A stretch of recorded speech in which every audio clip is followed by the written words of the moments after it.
I am a 32-year-old male whose family owns and operates a chain of restaurants. My grandfather started with a single diner, and it grew over the years into a regional empire. I have always known that I would be part of the family business. My father, Bill, 58M, and my Aunt Ruth, 55F, run the company together. Our family dynamics have never been warm or expressive. Hardly ever, we talked on subjects other than business or grades. I didn't have a lot of friends during that time as I was always too preoccupied with my studies and getting ready to take over the family business one day. I met my wife, Crystal, 30F, in college. She was very outgoing and social, which is just basically the opposite of me. Crystal noticed me in class and took it upon herself to bring me out of my shell. She was my sole friend and she made me social the years I was in college. So it was after graduation that I decided Crystal was the one. So I asked her out, and she claimed she felt the same way towards me too, and that was how we started. I would take her home to meet my family, who, when she was around, seemed to like her. But the moment she left, they would start talking about how she wasn't from a restaurant background and that she didn't meet our standards. I was really angry but chose not to confront them then and there. I whisked Crystal off to her favorite beach for the weekend and then popped the question. She was surprised but said yes happily. I did text my family to tell them that Crystal and I were now engaged, but they didn't say too much, which I took as a good sign. Crystal had always been interested in event planning and had been saving money from part-time jobs during college to start her own business. When she refused, I tried offering her financial support, to which she replied, "It's my project, the only help I want from you is emotional help." My family, however, began to pile on the pressure in regard to the wedding. They wanted it to be a big social bash to make a statement amongst their aristocratic set of friends and associates in business. And when they got the feel that Crystal belonged to a middle-class family, they asked me to persuade her not to mention her family at the reception that they were arranging. I was nauseated by their attitude. Crystal is very family-oriented, and I wouldn't want to crush her world by telling her the truth as to what they originally wanted to take from my family. I told her a white lie, that I wanted to have our wedding somewhere private just for us two. Shocked, she asked about our family's involvement, to which I responded that it had been a huge dream of mine, and the family was okay with it. The following weekend we found ourselves in one of those picturesque mountain resorts, which cater to private weddings, and, in this case, had one scheduled for us. Immediately after, I called my parents. The news had meanwhile spread among my family. They were not particularly happy about it but decided to treat my decision as a planned one so as not to lose face.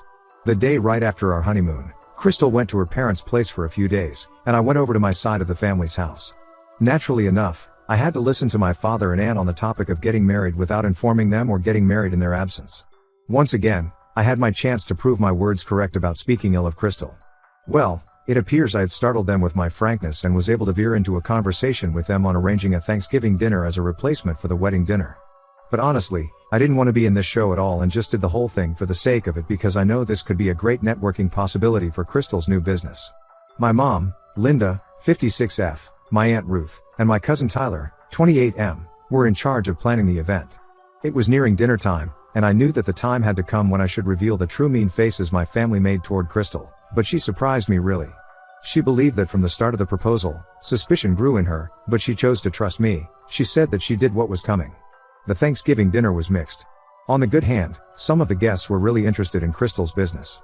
On the bad hand, I can just scarcely recall my family talking to us for the night beyond Tyler. No sooner had the guests left, than my father called me into his study. I fully expected to be given some position in the family business now that I was married, as was tradition. But instead, my father said that it was my Aunt Ruth who was going to run the business since she had new ideas, and that I had been too busy with my marriage. I was in shock, and began to tell them the years of work I had put into this position. My father just replied that I was serious about the job, which was evident in the way I had married Crystal without thinking about the family reputation.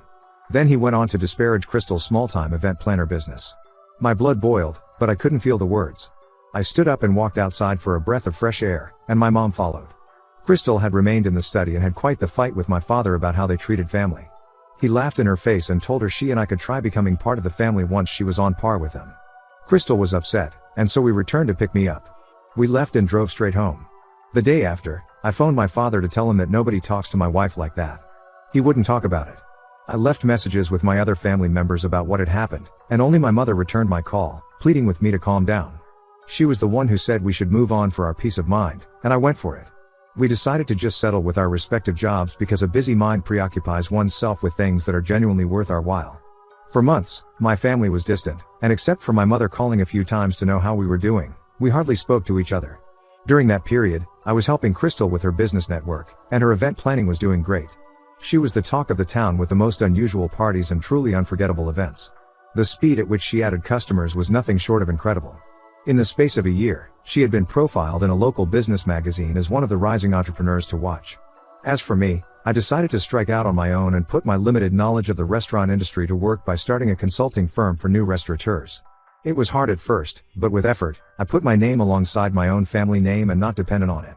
After not much contact for a year, all of a sudden, my family has started to reach out. I have received several voicemails and even one email sent to Crystal, saying that she missed us a lot and really flattered she could not have lunch to catch up with just Crystal. So we're both just confused and a little bit suspicious about this sudden change in heart after all those months of treating us like crap.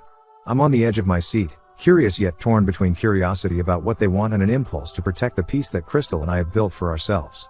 Part of me wants to hear them out, but a larger part remembers the hurt they caused and doesn't want to risk going through that again. Crystal says she'll support whatever decision I make, but I can tell she's wary too. I don't know what to do next. Should we let them explain their actions or proceed with our lives and move on with them in the past? Advice, appreciated, thank you. Update 1, thanks for the support and advice on my last post, guys. I needed to just reflect on the situation a little, and I wanted to give y'all an update of what's transpired since then. After a lot of deliberations with Crystal, we came to a conclusion that it was safe enough to cautiously answer my family's attempts at making contact. The agreement was we would listen to whatever they had to say, but we would be very careful not to get very involved very rapidly. I called my mom again and asked her outright what the sudden change of heart was all about. She said they missed us and they realized that they had been at fault about the way they had treated all of us, especially Crystal from the start. She said they wanted to make amends and get back to our lives. With all my doubts, considering their past behavior, I pushed for elaboration. That is when the truth came out. Apparently, their restaurant business has been down since the past year. Some of the older investors retracted themselves, stating they were not happy with the running and organization of the company. Now they wanted to revive the whole thing by making me join them so that I could save the family business, which also belonged to me or was at least a part of my inheritance now. I was so mad. Here there goes again. Just thinking of themselves and how we may come in handy for them. I told Mom that if this was their real intention for calling, then we were not interested to revive anything. Well, this isn't the end. A few days after this conversation, my cousin Tyler reached out to me in private.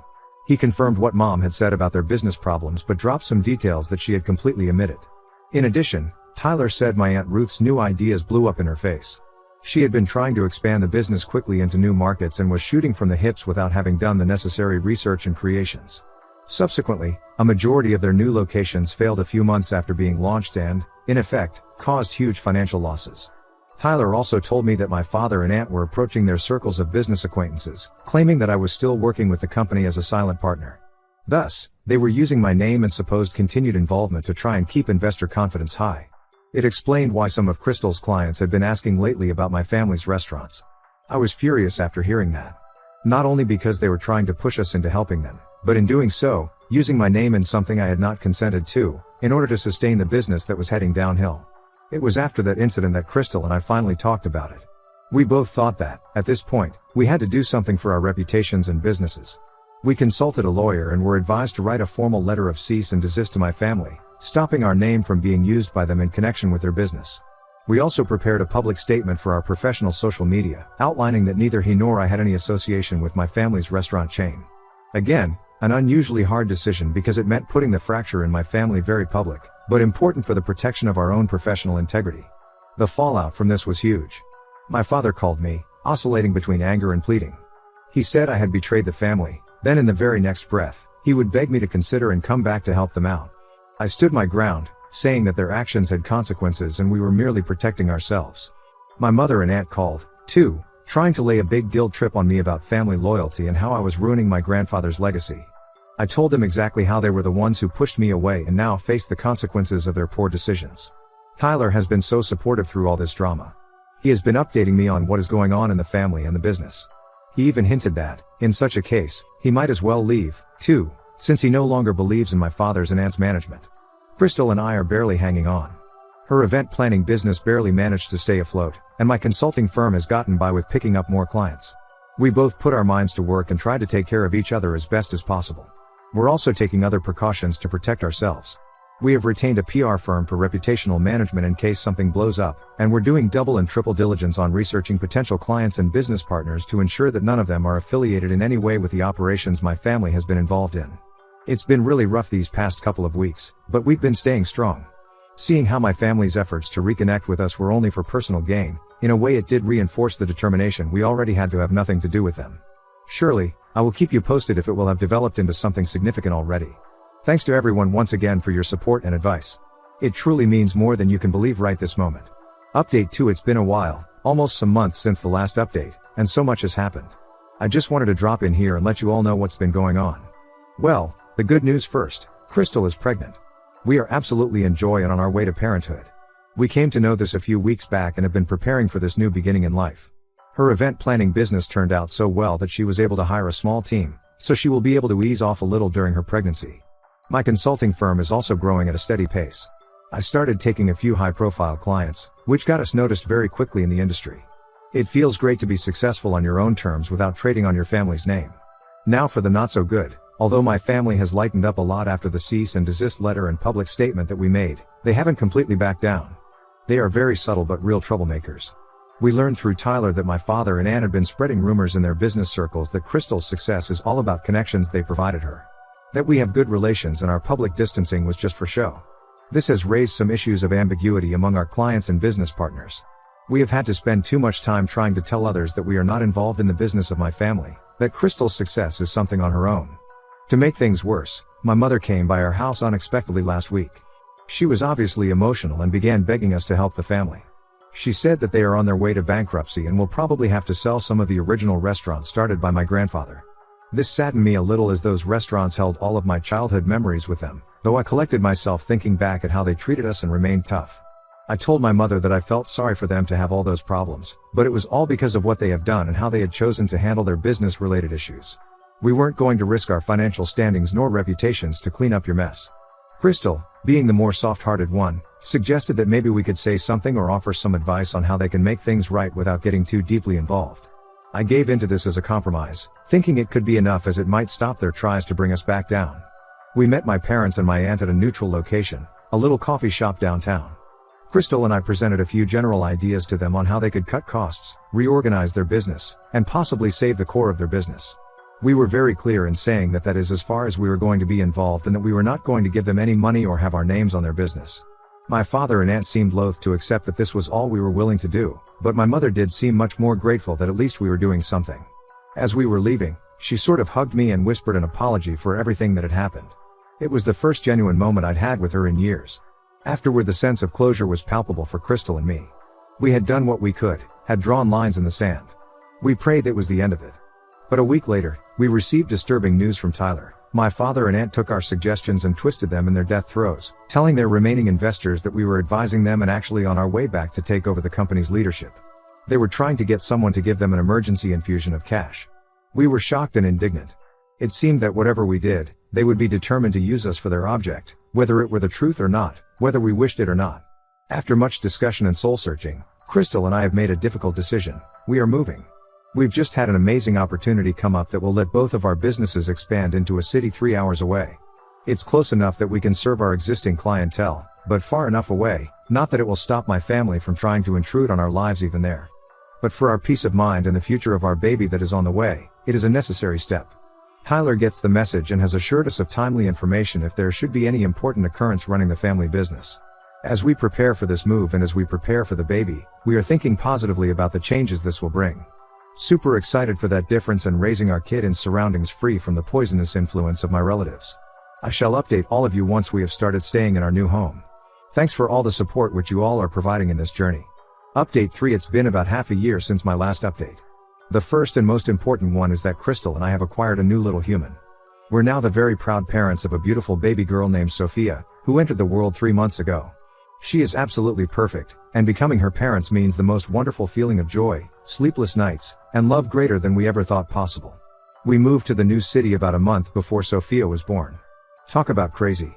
Because obviously, too, Crystal was heavily pregnant with all our possessions packed into boxes. We were in that time of rushing ourselves and trying to get everything just right. And the new house is just awesome. Slowly, we are adapting to living in it. Both of our businesses relocated perfectly fine. We have retained most of the clients we had back there and are beginning to form new ones over here. In everything regarding home, it has been pretty quiet since we moved. The distance does help in keeping our boundaries. We had just one big incident that I would like to share with you. A week after Sophia was born, my mother somehow managed to find our new address, actually showing up there unannounced. We believe either because of some well-meaning but misguided distant relative or my brother, who I strongly suspect from the beginning was covertly feeding her information. Walking through the door with gifts in her hands and tears in her eyes, she begged to see her granddaughter. Crystal and I stepped back in shock. After all that occurred, neither of us had said a word to my family about the pregnancy and birth. Crystal, being as sweet as I suppose one can be, agreed to let my mother into her apartment to see Sophia for a moment. On her visit, my mother apologetically kept sorely regretting everything that has happened. She told the family business had finally gone bankrupt, and in the process of losing everything she lost, as she fully realized she has left the hugest part of family, me and children. She said she had left my father as she couldn't bear the toxic environment. I was feeling sorry for her a little, yet telling her definitely that one visit could not indemnify years of wrong treatment. I mentioned that if she really wanted to be in Sophia's life, it would take proving for a while that she had really changed. We agreed to very limited, supervised visits, starting with video calls. Ever since, we have had a few video calls with my mother. She genuinely does seem to have seen the light and wants to be a better person and grandmother. However, we remain skeptical. No visits have been made in person, and we pointedly stated that if she sought to involve us in family issues or business, we would cut off contact again without any further ado. And as for the rest of my family, we have heard through my mother that the situation has got worse. My father and my aunt are both going to be charged with legal cases. Apparently they made these somewhat questionable financial decisions in their desperate attempts to save the business. Tyler left the company and is trying to get a fresh start on his own, just like I did. Crystal and I are both really settling into this new life in Westcliff. Her event planning business is pretty lucrative in this new town. Actually, she has been convinced by some friends to think about writing a book on how to creatively plan events following a budget. My consulting firm is doing well, and I may even hire an associate to help with my workload. I am emotionally stable from top to bottom, mostly in realizing how grateful or appreciative of life I am to have her in my life, through the hustle. More importantly, we are enjoying each second with little Sophia. Watching her grow and discover the world around her is just the most amazing experience.